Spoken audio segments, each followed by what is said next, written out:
Bienvenue sur Fragile, le podcast qui raconte les îles de Porquerolles et Porquerolles aujourd'hui, à travers le regard et le portrait d'hommes et de femmes qui les aiment, y habitent et les font vivre. Cette semaine, je reçois François Carassan, adjoint à la culture de la ville d'Hyères et philosophe de formation. On a parlé de philosophie, de nature, de culture, de politique un peu, de ruralité, de l'expérience du sublime, des îles et de leurs paradoxes, et d'insularité. Bonjour François. Bonjour Ingrid. Merci de me recevoir dans votre bureau à la mairie d'Hyères. Vous êtes adjoint à la culture, à l'environnement, au développement durable et à l'aménagement du territoire de la ville d'Hyères. Philosophe de formation, vous avez enseigné la philosophie à l'université. Vous êtes l'auteur de plusieurs essais sur le rapport entre la nature et l'homme, sur l'île de Porquerolles que vous affectionnez tout particulièrement, sur la ville d'Hyères bien sûr et quelques-uns de ses lieux emblématiques comme la Villa Noailles pour lesquels vous avez œuvré, sur les relations entre culture et pouvoir, sur un philosophe cher à votre cœur, Marcel Conche, et j'en oublie mais nous reviendrons sur vos écrits. Vous êtes également viticulteur par tradition. Vous avez été vice-président du conseil d'administration du Parc national de Porquerolles. La philosophie, les arts en général, la politique, la culture, les cultures, la terre et les territoires insulaires. On va parler bien sûr de tout ce qui vous anime et vous passionne, mais j'aimerais qu'on revienne un petit peu sur votre parcours. Votre famille est implantée à Hyères depuis des générations. Est-ce que vous pourriez nous dire à quand remonte son installation ? Précisément, non. Mais pour vous faire sourire, il y a peu de temps, 2 ou 3 ans, un notaire ami de ma famille, un vieux Hyérois lui aussi, a trouvé dans ses archives, mais complètement par hasard, un testament d'une dame Carassan qui date de 1527, quelque chose comme ça. Donc du début du XVIe siècle. Je ne sais pas qui c'est. Alors, ça m'a amusé, mais comment vous dire, ça m'a amusé de voir cela, mais ça ne m'a pas bouleversé du tout. Au contraire, ça a enclenché une petite méditation sur le fait que ce nom qui était dans la poussière de ces archives, n'est-ce pas, qui m'avait précédé et qui me succédera, avait pour moi une valeur un peu symbolique du passage du temps, quoi, dans lequel je suis pris moi aussi, et donc je n'ai pas tiré gloire de cet ancrage du XVIe siècle, mais ça m'amuse parce que j'ai souvent eu affaire à des périodes électorale à Hyères, et évidemment il y a toujours un peu un concours de plus hyérois que moi tu meurs, n'est-ce pas? Et alors je vais toujours en réserve de cette ancienneté, n'est-ce pas, dont je me suis souvent beaucoup plus amusé qu'autre chose, quoi. Voilà, donc ça pouvait servir à repousser les nouveaux venus qui avaient des prétentions, n'est-ce pas? Et je leur ai dit, sur ce terrain-là, franchement il faut être né un peu plus tôt. Voilà, donc je ne sais pas à quand remonte l'implantation de ma famille à Hyères, précisément. Il y a des traces précises, si, au XIXe siècle. Là oui. Mais avant, ça m'échappe. Tout ce que je peux vous dire, c'est que le foyer du nom est probablement à Gonfaron. Mm-hmm. Un généalogiste qui avait fréquenté les archives d'Hyères, pour m'être sympathique, m'avait apporté un jour des photocopies des archives de Gonfaron, des registres, etc. Et au XVIIe siècle, il avait trouvé une liste considérable de Carassans qui se mariaient, qui décédaient. Mais je ne connais pas plus. Ça me touche d'être proche de Gonfaron comme ça. Mais si vous voulez, ça me touche parce que Gonfaron a une légende, n'est-ce pas? C'est celle de l'âne qui vole. Mais alors, à une époque, sur la nationale 7, traversait tous les villages, dont Gonfaron. Donc l'été, c'était des embouteillages permanents, c'était des fils, c'était des bruits, c'était des odeurs sous la chaleur, n'est-ce pas? Et un Parisien, n'est-ce pas, qui était bloqué dans la rue principale de Gonfaron, interpelle le curé qui passait là sur le trottoir et il lui dit comme ça: mon père, mais c'est bien ici que les ânes volent. Et alors le curé lui avait répondu magistralement: non, maintenant ils conduisent. Donc voilà, donc j'aime bien Gonfaron pour ça. Donc le nom de Carasan existe à Gonfaron. Il y a une rue, je crois. Enfin, il y a des choses comme ça, mais ça m'échappe. Ça m'échappe. Mais ça me fait plaisir de le savoir. On va du coup faire des bonds de génération. Est-ce que vous pouvez nous dire quelles étaient les fonctions qu'exerçaient vos parents? Mon père a été à la fois militaire et agriculteur. C'est lui qui a repris le flambeau de la viticulture après la mort de son père. Il y a un héritage viticole dans votre famille. Oui, tout à fait, de longue date. Qui vient de là, oui. Vous êtes né à la fin des années 40, François.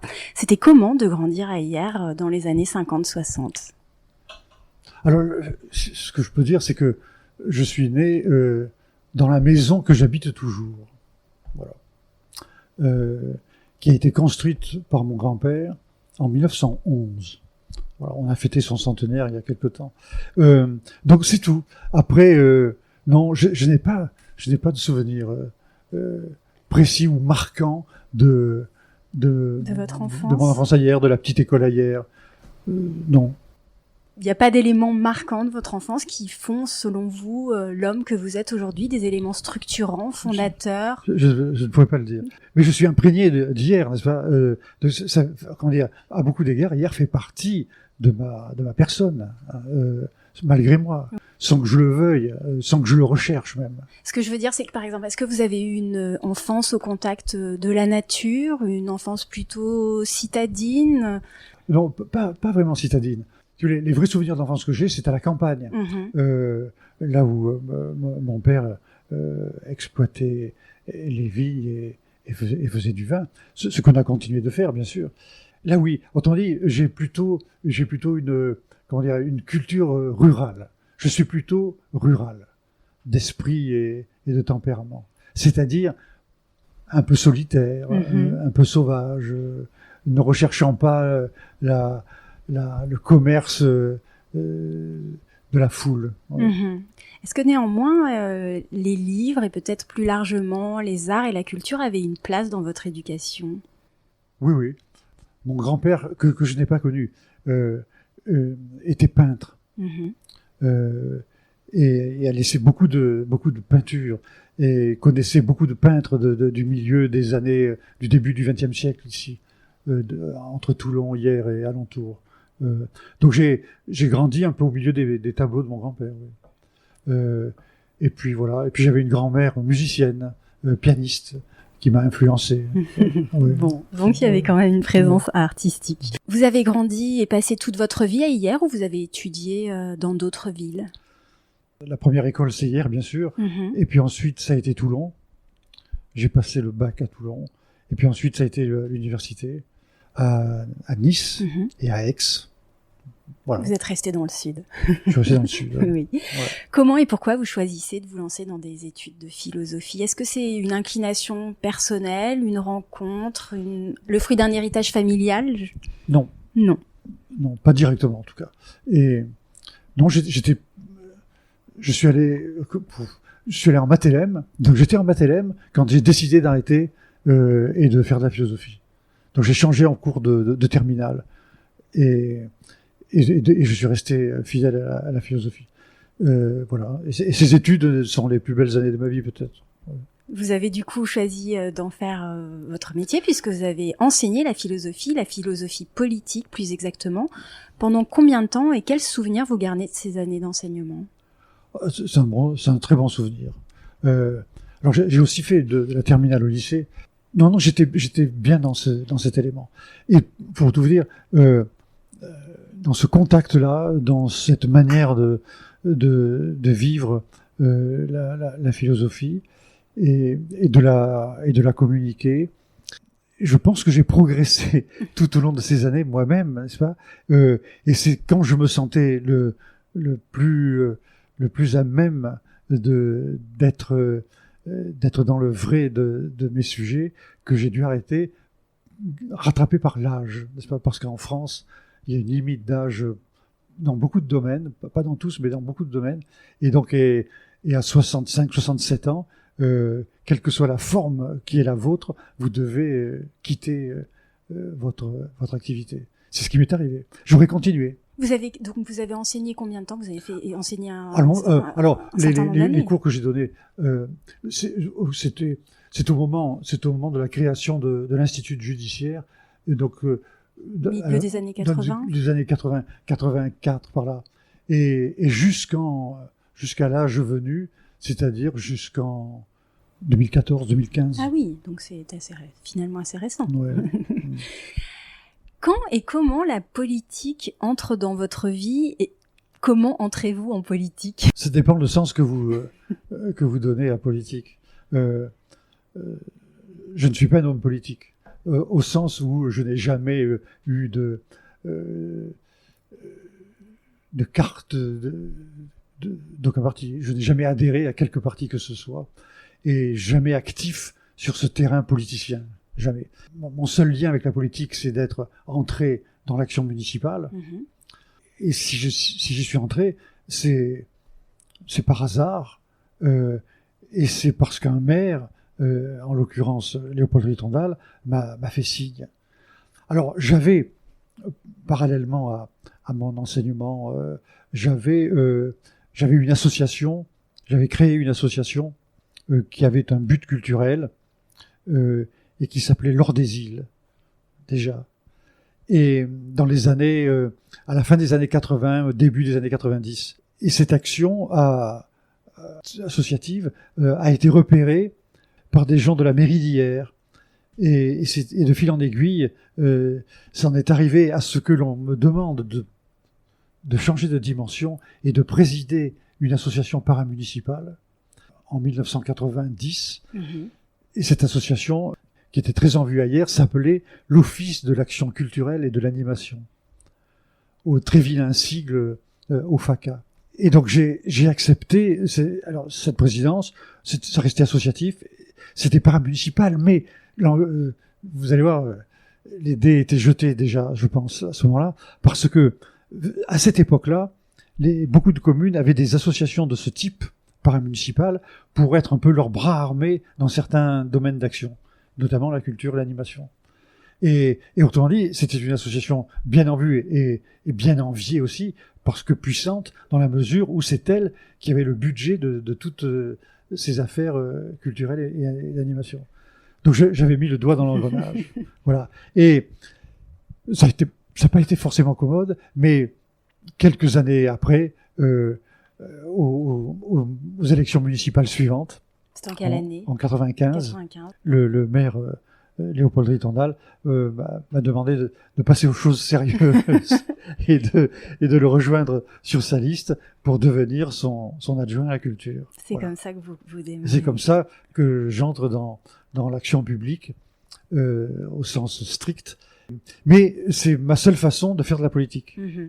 Comment dire, avec un souci d'indépendance d'esprit, avec un souci véritablement de liberté d'action et de pensée. Mm-hmm. Un peu comme était le maire de ce moment-là, un peu rebelle. Vous entrez en action publique, comme vous dites, sans mettre de côté pour autant votre pratique de la philosophie, puisque vous continuez d'enseigner. Oui. C'était indispensable pour vous de poursuivre à la fois l'enseignement, l'écriture, et est-ce que c'était conciliable avec vos fonctions politiques? En fait, mes fonctions politiques étaient des fonctions culturelles. Oui, donc elles prolongeaient peut-être? Oui, tout à fait. Et elles étaient en adéquation avec ce que je faisais, avec ce que j'enseignais et avec ce que je pensais. Mm-hmm. Et je pense que sans cela, ça n'aurait pas marché. Mm-hmm. Donc je n'ai pas mis mon goût de la culture au service de la politique locale. C'est plutôt l'inverse, n'est-ce pas? Mais ça tient au maire de l'époque qui était respectueux de la culture, qui n'avait pas eu un parcours sur ce terrain-là très évident, mais qui avait une image de la chose très très positive. C'était un signe pour lui de distinction, peut-être le meilleur de tous. Et donc, je me suis senti à l'aise grâce à cela. J'ai été protégé d'une certaine manière. Mmh. Donc, j'étais pas soumis aux aléas, aux caprices, aux injonctions diverses et variées. J'ai vécu une certaine autonomie, enfin même une vraie autonomie, à la différence des autres disciplines ou des autres secteurs de la vie municipale. Mmh. J'ai pu d'ailleurs, à cet égard, être jalousé, parce que j'étais assez libre C'était peut-être aussi la condition pour vous, l'exercice. C'était lié. Vous avez absolument raison. C'était lié. Et ça tenait à la personnalité très particulière de Léopold Ritondal, qui me laissait libre, qui avait confiance, qui savait qu'il pouvait donc compter sur moi, que j'avais le bagage voulu, que c'était pas de la frime, quoi. Sur votre lien à la philosophie, alors j'ai lu, peut-être que vous allez contredire cette phrase, mais que voilà, épicurien et sceptique, vous êtes, je cite, de ceux qui considèrent la philosophie comme une entreprise de la désillusion. Est-ce que vous pouvez nous expliquer ce que ça veut dire et dans quelle lignée de philosophe vous vous inscrivez? Une entreprise de la désillusion. Ça me paraît fondamentalement vrai. La philosophie, c'est une entreprise de désillusion, oui. Parce que c'est une entreprise de vérité. Donc le discours philosophique, c'est le discours qui cherche à dire ce qui est, donc à dire vrai, non pas en considérant la vérité comme une chose dont on peut s'emparer, mais comme une forme du discours. C'est-à-dire on parle en vérité, donc avec le souci de dire vrai, donc de dire ce qui est, et donc de chasser tout ce qui fait de l'ombre à ce qui est, tout ce qui masque ce qui est, donc tout ce qui est illusoire, quoi. Et Dieu sait que la politique est le lieu par excellence de l'illusion, n'est-ce pas? Voilà. Mais voilà. Alors en ce sens-là, donc c'est une tradition qui vient de fort loin, que cette entreprise de la désillusion.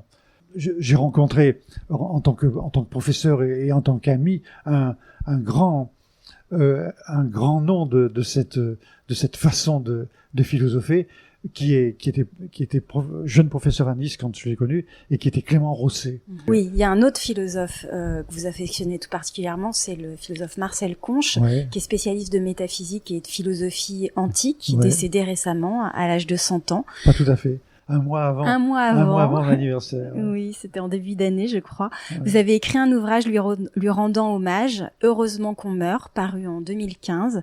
Qu'est-ce qui vous frappe et vous séduit dans la philosophie de Marcel Conche, et en quoi sa pensée nous éclaire aujourd'hui, selon vous? Je l'ai connu par un livre.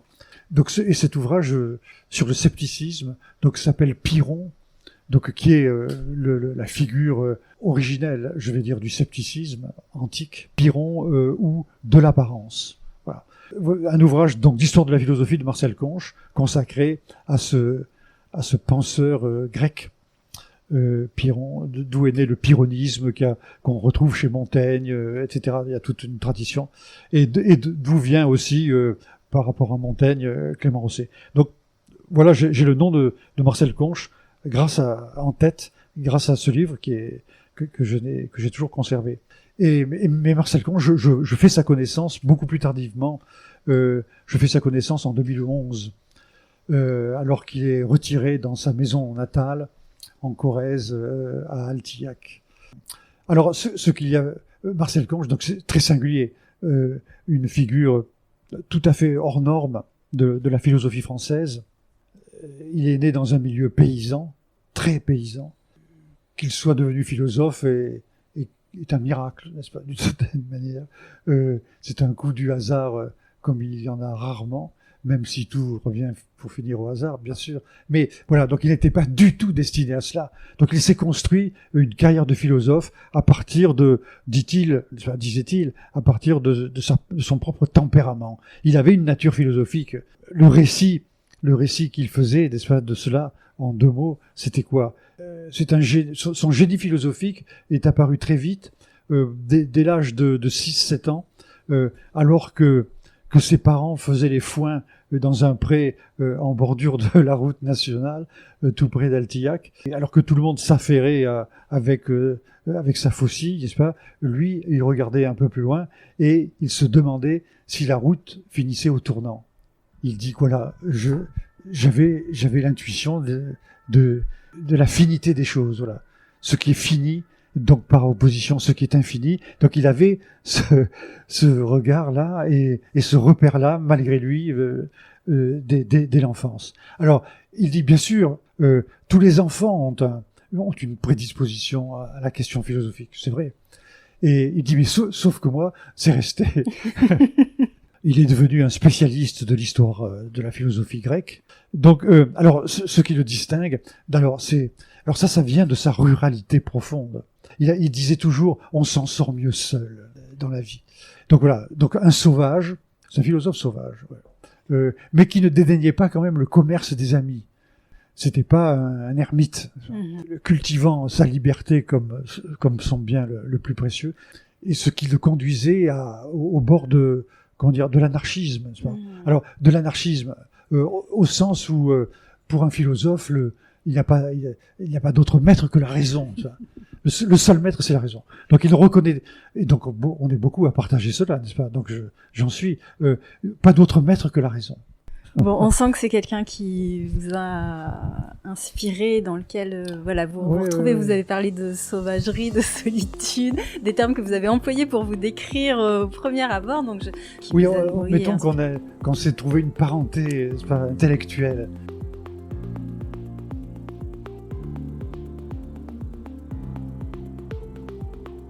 J'aimerais qu'on parle de vos réalisations en tant qu'adjoint à la culture. Vous avez fait beaucoup pour la ville d'Hyères sous vos différents mandats. Je vais pas tout citer, mais donner quelques exemples pour les auditeurs. Restauration de la Villa Noailles et du Théâtre Denis, construction de la médiathèque, valorisation des vestiges du site archéologique d'Olbia, réhabilitation de l'ancienne Banque de France devenue la Banque, le nouveau musée des cultures et du paysage qui a ouvert à l'automne dernier. Vous soutenez par ailleurs des initiatives culturelles et artistiques sur les îles, comme Jazz à Porquerolles ou les rencontres littéraires à Porquerolles. Rétrospectivement, et même si votre action n'est pas terminée, quelles sont les réalisations, je ne sais pas si vous allez vouloir me répondre, mais dont vous êtes le plus heureux et fier pour votre ville et pourquoi? Alors, c'est difficile de souligner certaines choses, mais je vais m'efforcer d'être, comme vous venez de le faire, factuel. Et quand j'entre dans la partie, donc on est pour simplifier, on va poser le repère de 1990. Quand j'entre dans la partie, culturellement, il n'y a pas grand-chose à Hyères. Hyères ne se distingue pas vraiment par quoi que ce soit. Elle a un patrimoine historique qui est vieillissant. Une chose qui marque, c'est quand même, là je n'y suis pour rien, en 90, 91, il y a la restauration de la Tour des Templiers. Bon, mais en dehors de ce geste qui était fort, alors il y avait un petit musée au 3e étage d'une cité administrative, place Lefebvre. Il y avait une petite bibliothèque au 2e étage de la même cité administrative. Mais c'était vraiment en dessous de toutes les normes d'une ville de la taille d'Hyères.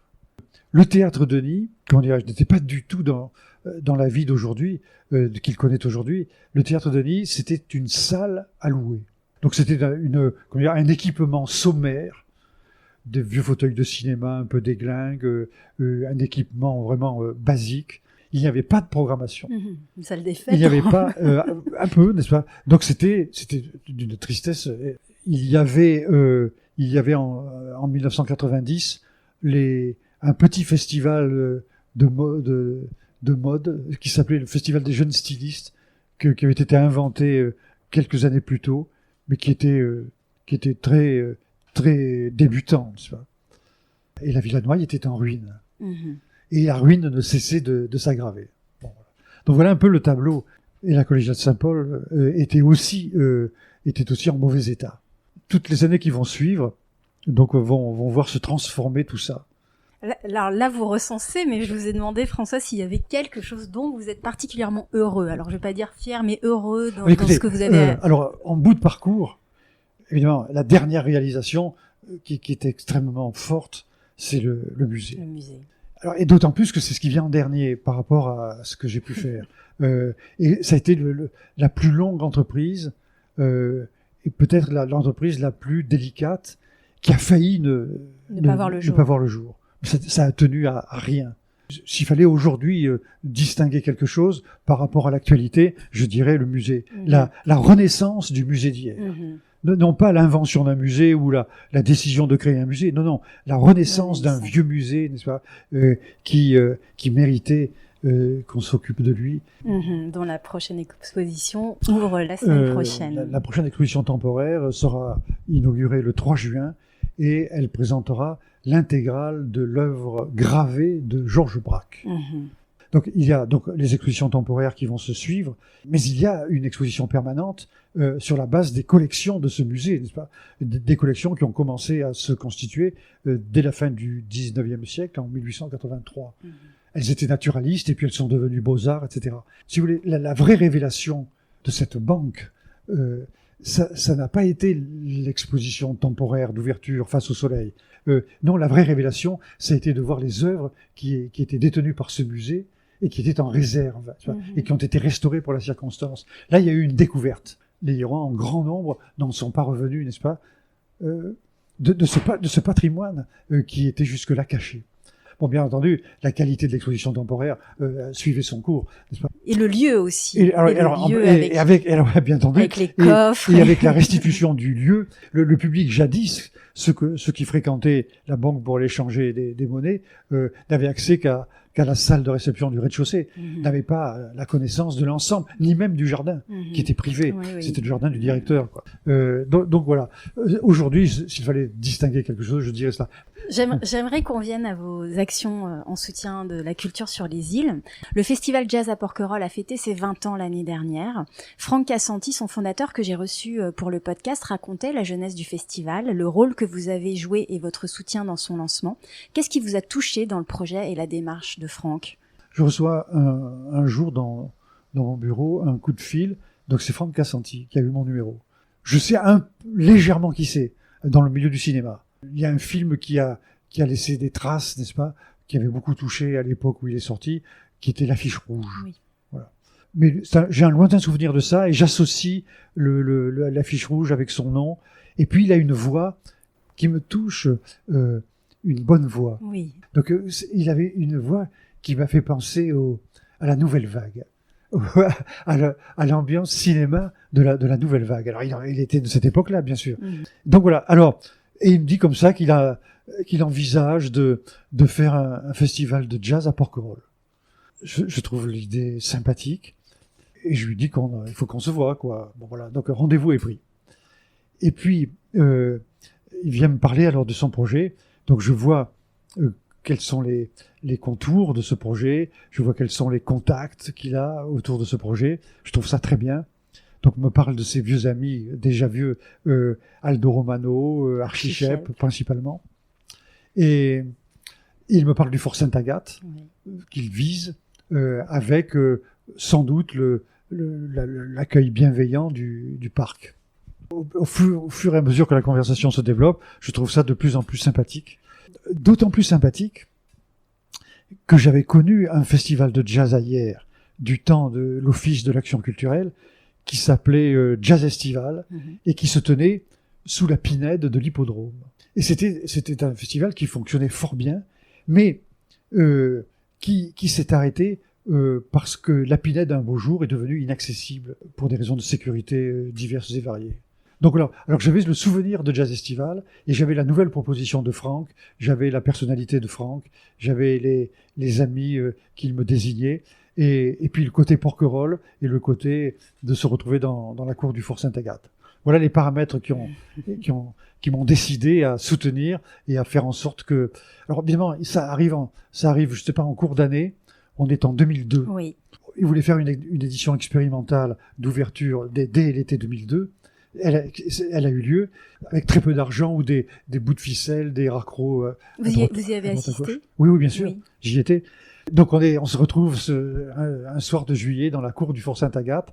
Il va y avoir 2 ou 3 manifestations, dont une à la Chapelle, je crois. Il fait un temps glacial. Il y a un vent horrible qui nous gèle dans cette cour. Et nous sommes je dirais une vingtaine de personnes, mais c'est peut-être moins. Ce qui va me plaire infiniment à ce moment-là, c'est le côté improbable, le côté défi. Vraiment, on ne peut pas choisir plus plus la difficulté que là. Donc très bien. Alors, aucun doute, il faut continuer l'aventure. La ville va soutenir l'année suivante, financièrement, et les partenaires vont exister avec le département, la région, quelques soutiens institutionnels, SACEM, ce genre-là. Et puis donc, avec le milieu du cinéma et de la télévision, Franck peut faire venir des projets, des tourneurs. Et ce petit festival complètement nouveau-né va attirer l'attention. Et ça ne va pas cesser de s'augmenter. Malgré l'accès compliqué, malgré la pente du fort, malgré les cailloux sur le chemin, tout ça. Mais alors justement, qu'est-ce qu'apporte la dimension insulaire? Quel apport supplémentaire apporte cet ancrage sur l'île de Porquerolles à un festival comme celui-ci? Alors c'est sûr que le fort, l'ambiance du fort joue un grand rôle. La cour du fort, c'est très paradoxal. Donc évidemment, la communication avec le public est très facile, c'est très chaud, c'est très... il y a beaucoup d'attentes, il y a beaucoup d'impatience. Tout ça se ressent très très vite. Mais comment dirais-je, et c'est à la mesure des difficultés qu'il faut accepter pour s'y rendre. Donc voilà le paradoxe. C'est pour ça que, si vous voulez, il est arrivé à Franck de faire des concerts dans le cadre de Jazz à Porquerolles. Ailleurs, c'est pas du tout la même chose. Bien sûr. Pas du tout. Même si la musique est bonne, elle n'est pas ressentie de la même manière, elle ne vit pas de la même manière, elle ne touche pas de la même manière.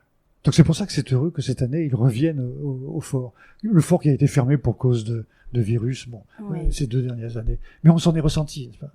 Et c'est là qu'on a mesuré que ce lieu, était forcément indispensable à la réussite, à la réussite de Jazz à Porquerolles. Ouais. À quelques semaines justement de la 21e édition du festival, est-ce que vous avez un petit message à adresser aux équipes organisatrices et aux spectateurs de cette édition? Il y a une tonalité que Franck a su développer et faire entendre de plus en plus, c'est la tonalité musique du monde. Ce n'est pas un festival de jazz qui est comment dirais-je, fermé à tout ce qui n'est pas jazz. Au contraire. Et ça a un sens artistique très très profond. Dans la mesure où le jazz lui-même est une musique hybride, n'est-ce pas? Ce n'est pas, il n'appartient pas à la catégorie des musiques savantes, même s'il est plein de sciences, n'est-ce pas? Donc voilà, l'ouverture musique du monde, et cette année particulièrement, n'est-ce pas? Vous aurez des musiques qui viennent des Mascareignes, qui viennent d'Afrique, qui viennent de la Jamaïque, avec une grosse tonalité afro-américaine. De ce point de vue-là, donc l'ouverture musicale et la chaleur musicale qui s'en dégage seront très fortes.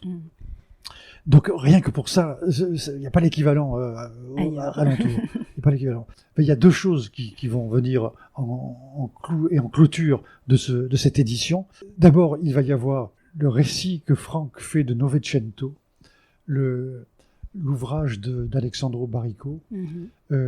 Novecento, c'est une fable du XXe siècle. C'est l'histoire d'un pianiste, du pianiste virtuose d'un paquebot de la ligne Southampton-New York. Mais sauf que ce pianiste, il est né sur le paquebot, abandonné par un migrant. Donc il va être élevé par un magasinier noir du bateau, et il va devenir un pianiste virtuose. Novecento est né en 1900, d'où son nom, n'est-ce pas? Celui qui passe pour l'inventeur du jazz, Jelly Roll Morton, attiré par le prestige de ce pianiste, viendra le défier sur le paquebot. Enfin bref, il y a tout cela. Et sauf que lui, Novecento, ne va pas à terre. Il ne va pas à terre parce qu'il est sans papier et qu'il est à la merci d'une arrestation. Voilà. Donc il y a toute une interrogation à travers la musique. Il y a toute une interrogation sur l'identité. Alors Franck va être le récitant de cette courte histoire, avec accompagnement musical, bien entendu. Et après cela, il y aura le concert de clôture d'Archichep avec le dernier pianiste qu'il a rencontré, avec lequel il a enregistré, qui est Jason Moran.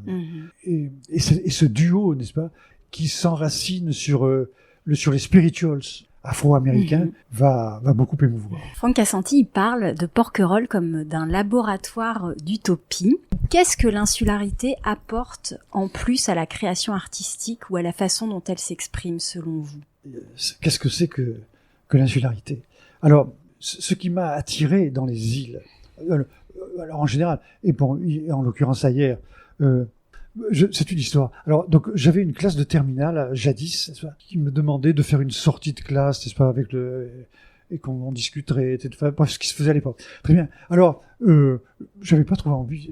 Et puis, donc, j'ai cédé et j'ai proposé comme sortie Porquerolles. Ce qui va vous paraître extraordinaire, c'est que c'était aussi pour moi la première fois d'aller à vous y Porquerolles. alliez. Ah.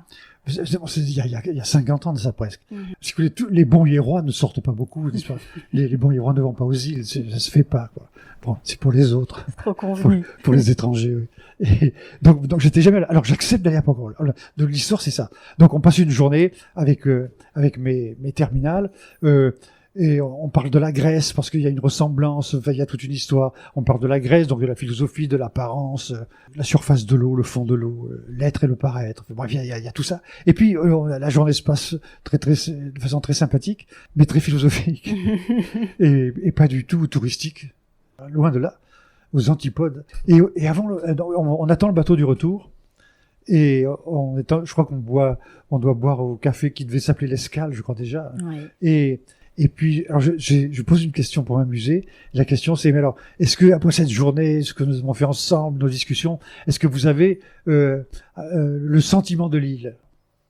Petit silence. Et puis j'ai eu une réponse extraordinaire que j'ai trouvée extraordinaire. Donc il y a une fille qui me dit, pour avoir le sentiment de l'île, il faudrait rater le dernier bateau. Alors j'ai fait de cette réponse quelque chose un petit noyau de réflexion, et c'est là que je me suis dit oui, une île c'est pas le continent, et je me suis moqué de ce qu'on appelle la continuité territoriale.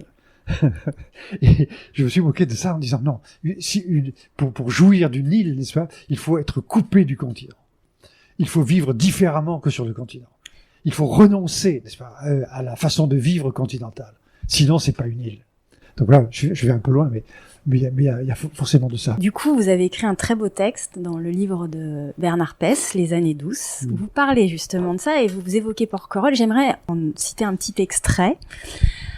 Vous écrivez, donc le texte s'intitule Bonheur fané, vous dites « On dirait que c'était la vie d'avant sur une île, à présent perdue. Les gens qui y vivaient ne voulaient rien d'autre que d'y vivre selon leur île, loin de la ville, nombreuse, bruyante et affairée, avec de la solitude, du silence, l'attente de rien sans dépendre que de soi, une vie en face d'elle-même, sans continuité territoriale, la drôle d'idée, un vrai concept administratif, mais un pur contresens métaphysique. Parce qu'une île n'est pas séparée du reste du monde par un accident géologique, comme une remontée des eaux à la fin d'une ère glaciaire, non. Elle l'est dans un présent essentiel, isolé, fille du hasard, car la mer, métaphore cosmique vide du moindre signe, mouvante et sans trace, l'a rendue étrangère au continent et à l'illusion d'être une terre ferme. On a presque envie de vous demander, est-ce que Porquerolles, si accessible et si fréquentée, est-elle encore une île selon vous? Beaucoup moins qu'avant, ouais. Aucun doute.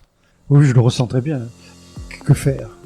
Mis à part le bateau, n'est-ce pas? Donc à Porquerolles, l'insularité est très relative. Elle est moins relative, mais ça peut changer, n'est-ce pas? Elle est moins relative à Porquerolles. Bien sûr. Bien sûr.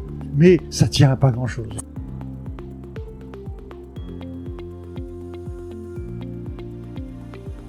On a parlé donc du soutien à Jazz à Porquerolles. Vous soutenez également les rencontres littéraires de Porquerolles, à l'initiative de l'association des Amis de Porquerolles, fondée par Marie Véron et Claire Pollan.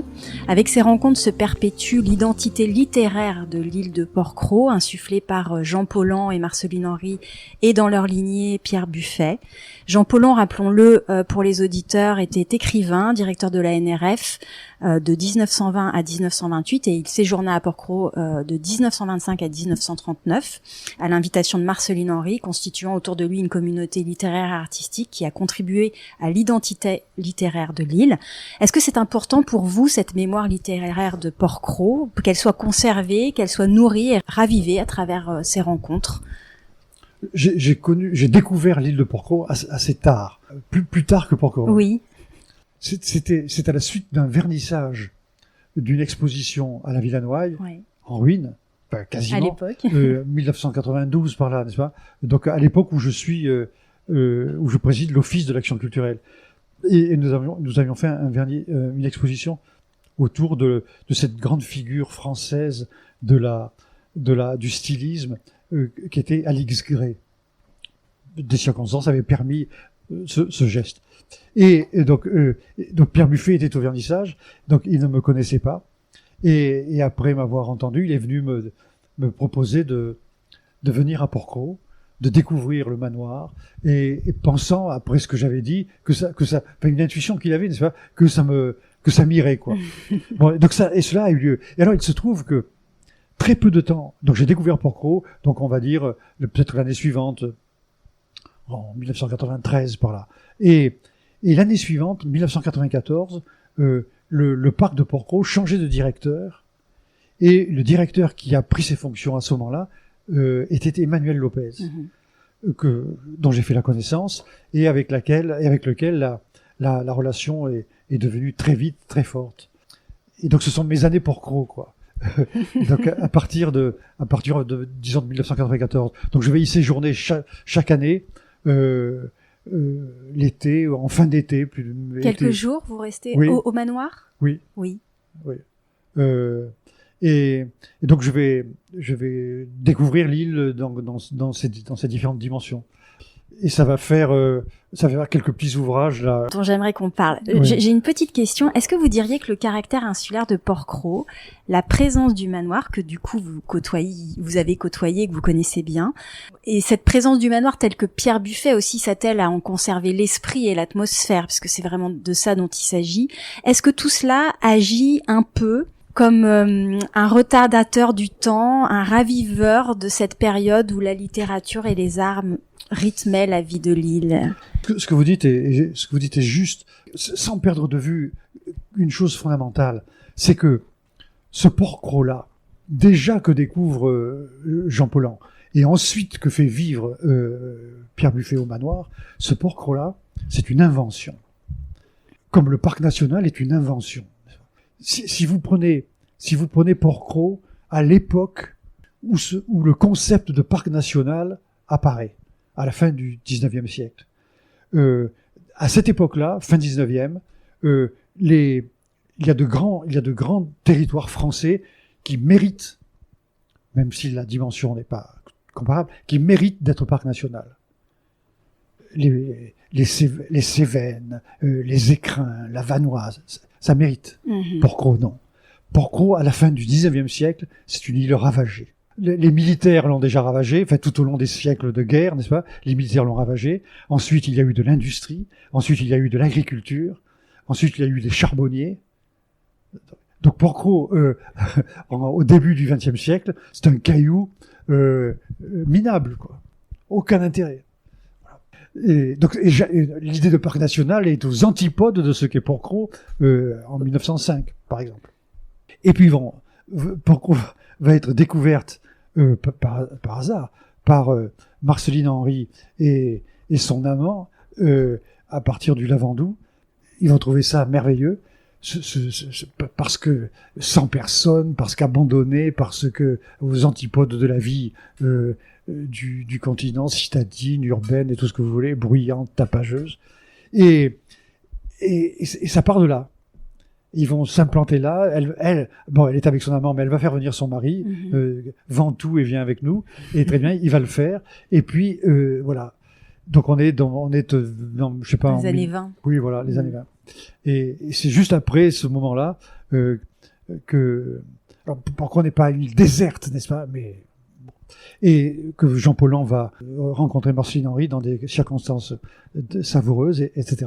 Et alors la nature qui revient à Porquerolles, dans sa luxuriance, son opulence, c'est une invention que l'on doit à une décision humaine, n'est-ce pas, de faire de Porquerolles ce trésor. Et Donc voilà, donc ne pas perdre de vue cette chose-là. La nature, fruit de la culture, c'est un peu le propos de votre petit opus. C'est un paradoxe tout à fait intéressant, n'est-ce pas? Qu'est-ce que la nature? J'ai cultivé ce paradoxe, n'est-ce pas, mais qui est intellectuellement, à l'heure de l'écologie dominante, n'est-ce pas, est un paradoxe qu'il ne faut jamais perdre de vue, quoi. Ne pas être dans l'illusion d'une nature mère nourricière, mère bienveillante, source de tous les bienfaits, etc. Oui, originelle, voilà. Tout à fait. Il y a un autre paradoxe que vous relevez dans ce petit ouvrage qui s'intitule Porquerolles, Parc National, qui est paru chez Actes Sud. Vous commencez par décrire l'île en disant vous êtes au contact d'une terre qu'on dirait lointaine et vous marchez dans sa poussière brune et orangée qui filtre la lumière. Après une aussi courte traversée d'autant plus forte et l'impression d'exotisme, vous pourriez être en Afrique, vous accosteriez un quai de l'outre-mer. Une chose est sûre, vous n'êtes pas sur la Côte d'Azur. Et vous poursuivez en disant que Porquerolles ferait figure de paradis par contraste avec la vie continentale bétonnée et vulgaire, une vie artificielle. Vous illustrez ce propos du paradis de l'île, règne de la vérité, figure de la vérité retrouvée en opposition avec l'enfer et la société, mensonge et artifice, en citant Eugène Melchior de Vauguier dans son roman Jean d'Agrève, mais bien vite, vous alertez contre l'illusion, le cliché qui guette d'une correspondance, je cite, entre l'insularité et l'intériorité, d'une île propice au mythe de la vie intérieure qui suscite la croyance qu'on est au cœur caché de l'île comme à l'intérieur de soi-même et face à une vérité préservée. C'est une Robinsonade, dites-vous, de croire que la solitude rend original ou que le vrai moi se trouve à l'intérieur de soi et à l'écart des autres. Alors si l'île ne permet pas d'accéder à un monde intérieur, qu'est-ce qui, dans cette île, vous attire, François ? Qu'est-ce qui vous touche personnellement, peut-être plus que dans les autres îles, puisque vous y avez quand même consacré plusieurs ouvrages, donc je sens que c'est quand même une île chère à votre cœur. Oui. Qu'est-ce qui vous touche particulièrement, si ce n'est pas l'accès à cette vie intérieure? Mais, non. Alors ça, je ne renonce pas à dire que il y a une illusion, n'est-ce pas, à mettre en relation l'insularité et l'intériorité. Donc ça n'a aucun rapport, objectivement.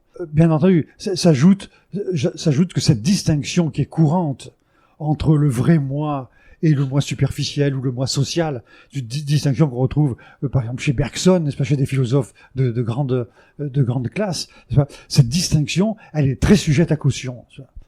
Est-ce que j'ai un vrai moi qui existe profondément au-delà de l'apparence que je donne dans la vie de tous les jours, au-delà des papiers que j'ai dans mon portefeuille qui disent mon identité, etc.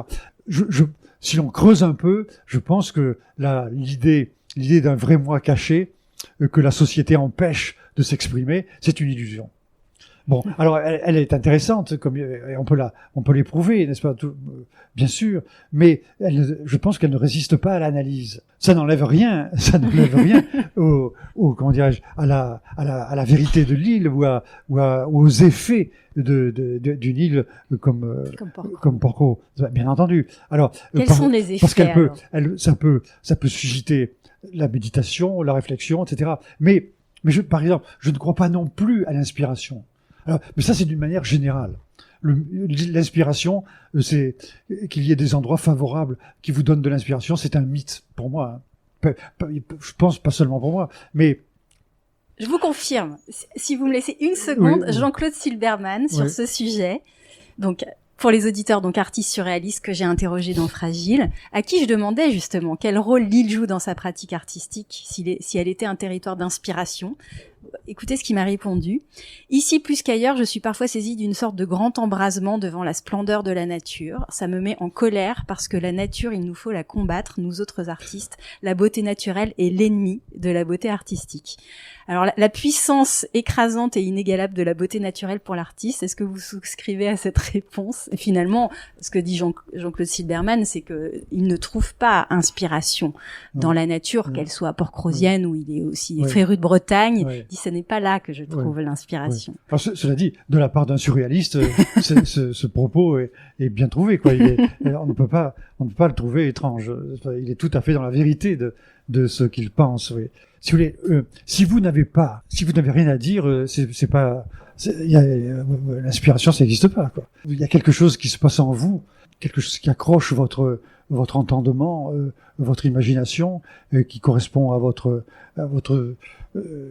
tempérament, votre souci du moment, ou votre votre désir du moment, bon, c'est une chose, mais si vous n'avez rien à dire, il y aura jamais L'île ne révélera rien. Non, ce serait trop facile. Ce serait trop facile. Je sais pas quoi faire, je sais pas quoi écrire, donc je vais aller dans un lieu pour m'inspirer. Ouais, j'aimerais bien, si ça marchait comme ça. Ce serait formidable. Ce serait formidable. Non, les bonnes idées viennent n'importe où, n'importe quand, n'est-ce pas? Ou les idées de développement, même dans des situations embarrassantes, je sais pas. Je peux avoir comme ça une lueur au cours d'un rendez-vous emmerdant, vous voyez. Ou Bien sûr, ça peut surgir à tout moment et en tout lieu. Pendant un conseil municipal rasoir, n'est-ce pas? Ça va se mettre en marche tout seul, n'est-ce pas? Voilà. Donc les circonstances, il y a pas de circonstances. Voilà, tout est possible. Voilà. Donc c'est pas l'île qui va favoriser le discours. Alors Sylvia Armand va plus loin, puisqu'il dit qu'elle peut l'empêcher, n'est-ce pas? Oui, tout à fait. Alors, oui, on peut se sentir écrasé, oui, on peut se sentir mal à l'aise, on peut en tout cas se sentir comme un intrus dans la nature. Donc c'est l'écrivain Roger Caillois qui a eu affaire avec Gallimard aussi, avec la NRF jadis, qui a écrit un petit bouquin sur les pierres et qui dit que dans ce monde, l'homme est comme un intrus hébété. Un intrus hébété. Voilà. On repousse là, en évoquant cela, cette idée de la mère nature. Alors, bien sûr, tout est dans la nature, si vous voulez, c'est tout. L'opposition nature-culture, elle est très relative. Parce que si la nature est tout, si la nature englobe tout, quand je pense dans sa métaphysique, si la nature est omni-englobante, n'est-ce pas, la culture en fait partie. L'homme en fait partie. Même quand il détruit son environnement, n'est-ce pas. Vous n'êtes pas le seul à penser que les îles sont des lieux de paradoxe. Dans l'esprit de l'île, Pierre Buffet, en parlant des îles et de la vie sur l'île, écrit « Captives de leur isolement mais ouvertes sur l'infini, les îles offrent la tentation d'y pouvoir mieux donner vie à ses rêves. Cette séduction apparente révèle cependant à qui tente l'aventure une difficulté d'être plus éprouvante qu'en d'autres lieux. Y vivre requiert une vigoureuse résistance à la solitude. Il n'est pas facile d'apprivoiser les lieux sauvages. Les charmes de l'exotisme ne compensent pas le désert social. » L'exotisme, on y revient. Vous en parliez dans votre description de Porquerolles. François, est-ce que vous auriez pu vivre sur une île? Est-ce que vous vous seriez imaginé vivre à Porquerolles, par exemple? Je ne dis pas non. Non, il n'y a pas d'interdit de ce côté-là. Non, je ne me l'interdis pas de le penser. Tout dépend de la dimension de cette solitude. Si c'est Robinson, c'est non. Enfin, Robinson n'existe pas. Puis Robinson, c'est non. C'est pour ça que le moi, la distinction entre le moi profond et le moi social est une distinction hasardeuse. Parce que ce que vous êtes, vous l'êtes devenu, n'est-ce pas, au contact du monde, avec tout ce que ça comprend. Il faut frotter sa cervelle à la cervelle d'autrui, disait Montaigne. Alors, ça n'empêche pas sa singularité, ça n'empêche pas sa personnalité, mais l'homme seul n'existe pas. Est-ce que vous pourriez définir ce que Marceline Henry et Pierre Buffet aujourd'hui dans sa lignée nomment l'esprit de l'île? Est-ce que ça rejoint un certain art de vivre inspiré d'une poésie du quotidien? Est-ce que c'est autre chose? Alors, bien sûr, il faut un contre-modèle. Donc, le contre-modèle, c'est la Côte d'Azur. La vie sur la côte. Avec tous les paramètres, n'est-ce pas? Qui a souvent été dénoncé. Je cite souvent Nietzsche, qui a un des premiers, lorsqu'il séjournait à Nice, notamment, à dénoncer. Vous dites, c'est Nietzsche qui dit, ouais. La vie sur la côte, cette vie si ennuyeuse, si malpropre, si malsaine, qui se déroule dans le voisinage de la populace la plus brillante et la plus rapace. Ça donne envie. Voilà, la messe est dite, quoi. Et donc oui, la vie sur la côte, avec une affluence épouvantable, l'été, oui, le contre-modèle est là. Donc l'esprit de l'île, il y a de la distance, il y a une solitude relative, mais il y a quand même du commerce avec les amis, n'est-ce pas? Il y a une paix intérieure, il y a voilà c'est paisible, c'est paisible. Conche aimait bien que je lui parle de la ruralité paisible. Ça lui convenait, ça correspondait à son mode de vie. Et donc, si vous voulez, voilà, il y a une insularité paisible. On la trouve pas à Porquerolles. On la trouve plus à Porquerolles. On la trouve plus, oui, mais oui, vous avez raison. On la trouve plus. Non, et elle existe encore à Porquerolles. Mais peut-être pas tout le temps, hein. Donc, il y a des relations qui peuvent se nouer, il y a des échanges qui peuvent avoir lieu, mais sur un autre mode, il faut, le temps ne passe pas de la même manière, il n'y a pas d'urgence, il n'y a pas de contraintes extérieures, etc. Il y a tout cela. Mais il y a d'autres modalités de l'existence qui apparaissent et qui peuvent entrer dans la définition de l'esprit de l'île. Comment vous voyez ces îles alors on n'a pas évoqué l'île du Levant, mais comment vous voyez ces îles évoluer au fil des années, sachant qu'elles n'ont pas des parcours tout à fait semblables, mais néanmoins, est-ce que vous pouvez... Alors, ce qu'on peut remarquer de l'extérieur, mais pas trop, c'est le caractère de chacune, qui ne se ressemble pas. Hein. Vous pourriez les qualifier, toutes les trois? Oui, je l'ai fait parfois. Donc, le Levant, c'est le soleil. Oui. Porquerolles, c'est la forêt. Oui. Et Porquerolles, c'est ce qui a à voir avec le tourisme. Porquerolles, oui. C'est un peu sombre pour Porquerolles. Oui, c'est un peu gênant. Oui, c'est ce que c'est devenu. Oui. Donc, il faudrait, par rapport au passé... C'est ce que c'est devenu l'été essentiellement, parce qu'on peut retrouver quand même un caractère... Oui. Mais même avant l'été déjà. Oui. Et d'où la problématique nouvelle, enfin, même si elle vient déjà de quelque temps, de la surfréquentation, ce qui est catastrophique comme représentation.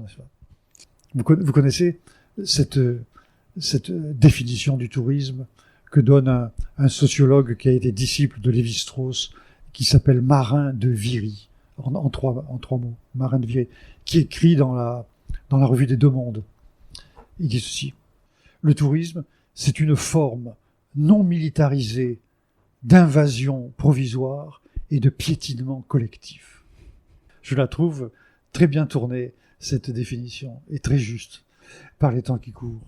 Et parfois, quand je vais à Porquerolles, du bateau, quand on arrive... Quand vous voyez je montre le bord littoral, où la terre à nu, n'est-ce pas, et qui a été mise à nu, sans que plus rien puisse repousser par le piétinement des touristes. C'est Attila, n'est-ce pas? L'herbe ne repousse pas.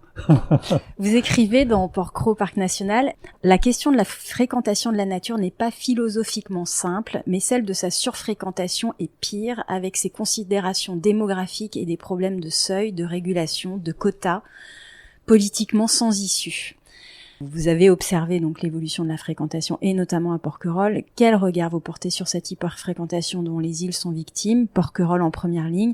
Les jauges instaurées l'été dernier vont-elles être reconduites? Et est-ce que vous pensez qu'il faille aller plus loin? Alors, à l'époque où j'ai écrit ça, le sujet de la surfréquentation n'était pas posé. On n'y travaillait pas. Même si on pouvait en parler un peu comme ça, je me rappelle certains conseils d'administration du parc. Mais c'était pas d'actualité. Et donc c'est venu sur la table récemment, donc avec l'actuel directeur du parc, ces dernières années. Essayons de trouver des solutions. Là, à l'époque où j'écris ça, on n'en cherche pas. Et on n'en cherche pas parce que politiquement, c'est compliqué, quoi. Si vous voulez, alors j'avais simplifié en disant, voilà, la nature n'est pas un théâtre. Donc la nature, donc on dit, on peut pas afficher complet. C'est très difficile, même si on va un peu dans ce sens-là, on peut pas afficher complet comme ça, évidemment. Même si la place d'Armes est fermée, on peut la fermer, etc. Au Fort Sainte-Agathe, ça peut être complet à un moment donné aussi. Mais la nature, c'est pas exactement la même chose. Voilà. Donc, et donc à partir de ce moment-là, la question de la discrimination se pose. Comment on fait, comment on canalise. Mais alors, évidemment, les îles sont propices à cette réflexion.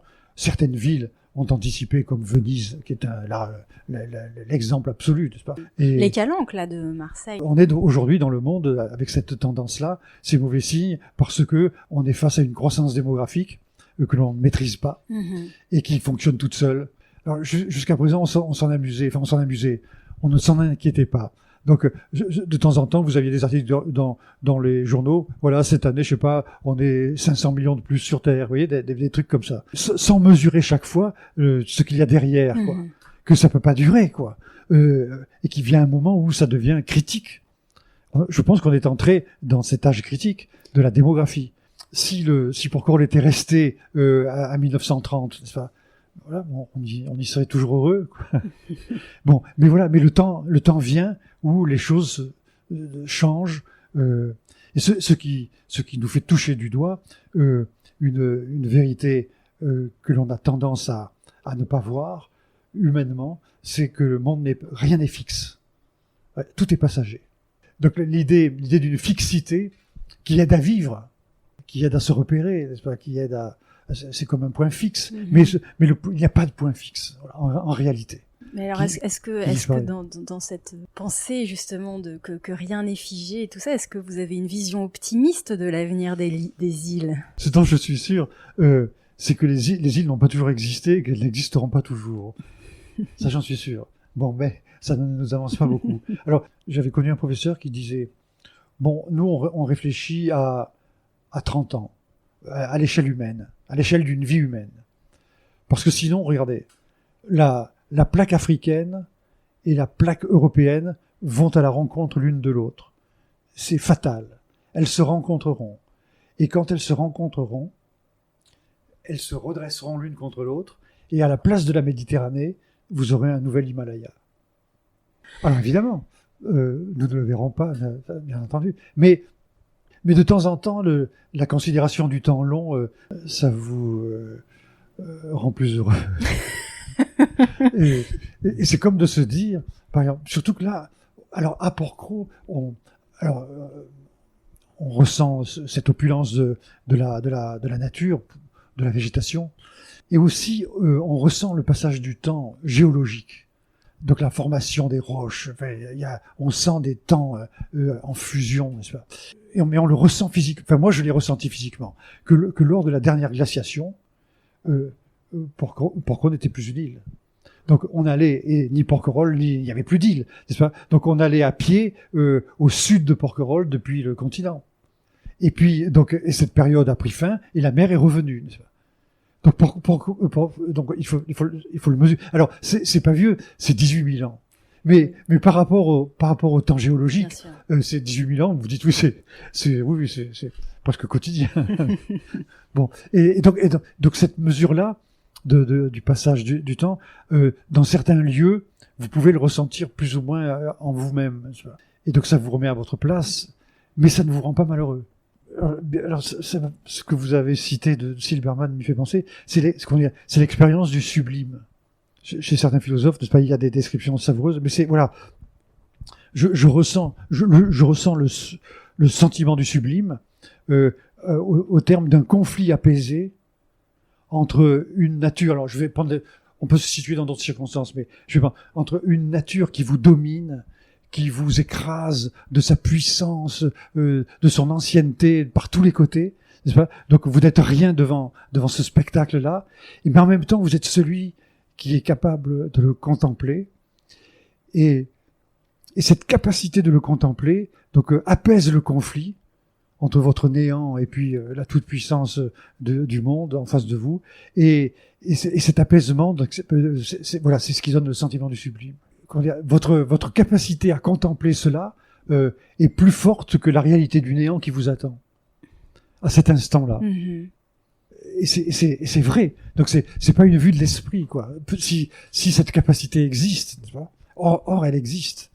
Il y a des témoignages, il y a des récits, il y a cela, n'est-ce pas? Imaginez devant une montagne immense, n'est-ce pas, qui m'écrase de toute sa masse, mais en même temps avec des effets, avec des formes, avec des couleurs, avec une vie, n'est-ce pas? Ça m'écrase, mais en même temps, il y a un sentiment qui me gagne parce que je contemple la chose, et donc tout écrasé que je sois, je suis à la hauteur je suis plus fort que que ça. En germe, on a ça dans une pensée de Pascal. L'univers écrase l'homme. Je cite pas, mais l'univers écrase l'homme, mais l'homme est plus grand que l'univers parce qu'il le sait, quoi. En germe, il y a cela. Mais donc dans le sentiment du sublime, ça vient un peu de ce constat. Il faut pouvoir... Donc, à Porquerolles, on peut faire cette expérience, on peut éprouver ce sentiment du sublime. Donc, il faut une nature puissante, bien sûr. C'est pas dans un endroit banal que ça peut s'éprouver, quoi. Mais devant quelque chose qui vous domine, mais qui vous réduit à peu de choses, à un petit être passager, vain et chétif. Mais c'est lui qui contemple le phénomène. Voilà. À Porquerolles, j'ai éprouvé cela. Alors quant à être optimiste, alors là, non, pas forcément. Mais c'est pas non, ce qui compte, c'est d'être bien dans son être. S'il y aura des lendemains qui chantent, si la vie sera meilleure, etc. Ça, c'est de la blague. Ça, c'est de l'illusion. Non, je n'y crois pas. Je ne sais pas comment sera la vie d'ailleurs, mais je n'y crois pas. Je ne crois pas qu'elle sera. Voilà. Après, sur l'expérience du sublime, est-ce que vous pensez que tout le monde est capable d'expérimenter cette... Moi, je pense que oui. Je pense que oui. Tout dépend de votre disposition à contempler. Moi, voilà, je suis, si vous voulez, une raison qui fait que la politique m'est étrangère, c'est que je suis contemplatif. Je suis plus qu'actif, même. Bon, s'il faut dire les choses fondamentalement. Donc, il faut être disposé à la contemplation. Tout n'est pas digne d'être contemplé, bien sûr. Encore que. Bon. Mais un musée des Beaux-Arts, c'est quelque chose qui doit favoriser cette expérience de la contemplation. Alors, on n'est pas forcément dans le sentiment du sublime. Là, il faut des conditions, il faut des conditions quantitatives pour que le sublime s'éprouve, parce que votre être quantitatif de chair et d'os, n'est-ce pas, voilà, se mesure à ce qui le dépasse infiniment. Donc, mais dans un musée des Beaux-Arts, de la contemplation est possible avec les chefs-d'œuvre que vous montrez. Donc, c'est là que ça s'apprend. C'est pour ça que je dis que ce musée que nous avons fait renaître, c'est un musée des Beaux-Arts. C'est-à-dire, il y a deux choses. C'est que il favorise l'apprentissage de la beauté, permet sa contemplation, et donne la connaissance qui favorise cette contemplation. Parce que au plus on connaît, au plus le plaisir est grand. Là, ça, c'est un postulat philosophique fondamental.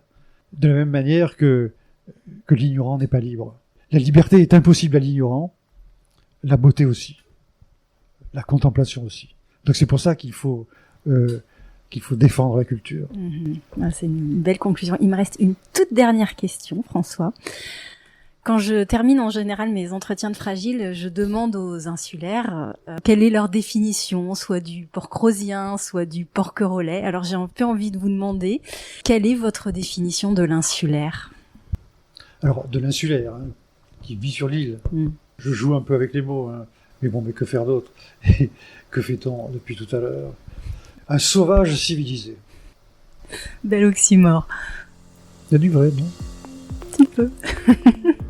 Merci beaucoup François pour votre précieux témoignage. Ce fut un plaisir de vous répondre. Merci infiniment. Merci à François Carassan pour la singularité profonde de son propos et sa vision de l'insularité. Pour retrouver toutes les notes de l'épisode, rendez-vous sur fragileporquerolles.com. Si ce n'est pas déjà fait, vous pouvez toujours vous abonner au podcast Fragile sur Apple Podcasts, Deezer, Spotify ou toute autre plateforme d'écoute. Cela vous permettra d'être notifié des nouveaux épisodes tous les 15 jours. Et si cet épisode vous a plu, vous pouvez désormais mettre 5 étoiles sur Spotify et toujours laisser 5 étoiles également sur Apple Podcasts avec un petit commentaire. C'est la meilleure manière de soutenir ce podcast et ça me fait toujours très plaisir de vous lire. On se retrouve très vite. À bientôt.